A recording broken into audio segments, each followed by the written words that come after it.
What happens to make a video go viral? Once a critical mass of people share and comment on a piece of content, it reaches viral status. You may have also heard this concept before as the boiling point, the tipping point, or a host of other names, and it could be noted as the greatest catalyst for change.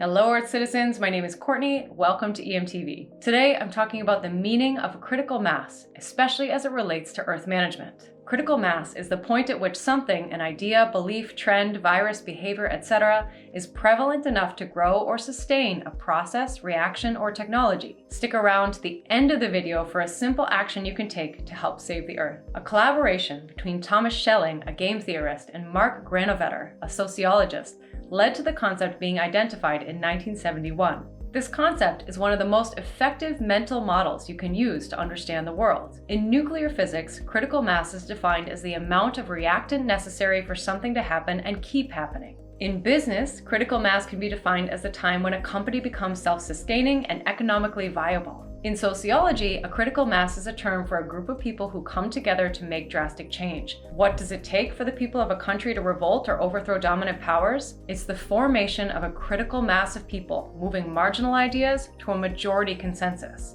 An influential text on this topic is Malcolm Gladwell's The Tipping Point. He notes that although the world may seem like an immovable, implaceable place, it isn't. With just the slightest push, in just the right place, it can be tipped. Carl Jung believed the human subconscious not only stores personal experiences, but also those of the whole of humanity. He supposed that it is through collective unconscious that the entire human species are all connected. What about Indra's net in Buddhism? A story that speaks to the hidden interconnectedness and interdependency of everything and everyone in the universe. The net itself is infinite in dimension, therefore the jewels are all infinite in number. Every jewel is connected with all the other jewels, just as every person is intimately connected with all the other persons in the universe. Each has their own independent place, and yet we all reflect and influence each other. And of course, just as destructive acts affect the entire net, so do loving, constructive, compassionate acts. A simple act of kindness can send positive ripples across the infinite net, touching every jewel, every person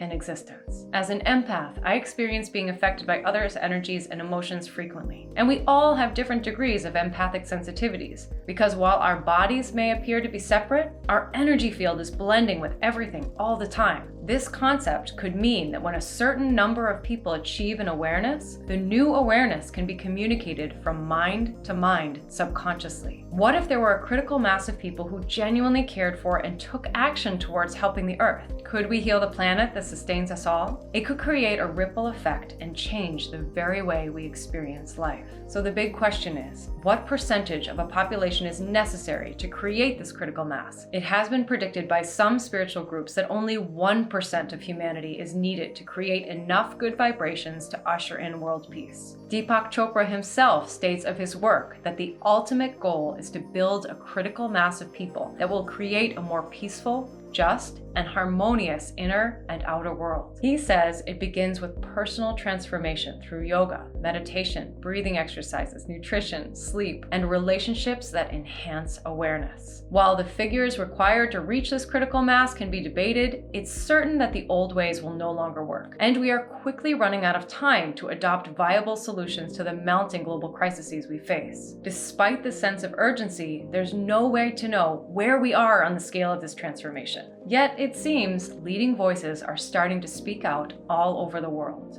These are promising signs of progress to develop a collective awareness that acknowledges life's interconnectedness and the responsibility we have to take care of each other and the Earth. Where do we begin? Why not start with visualizing a world we want to create? Just for 1 minute a day, imagine the Earth as a place where harmony and peace are prevalent. A world where humanity coexists with nature. Just 1 minute a day, breathe and paint a picture of your family, community, country, and an Earth that is happy, healthy, and peaceful. Thank you so much for watching. Please like, subscribe, and comment on what resonates with you. See you next time, Earth citizens.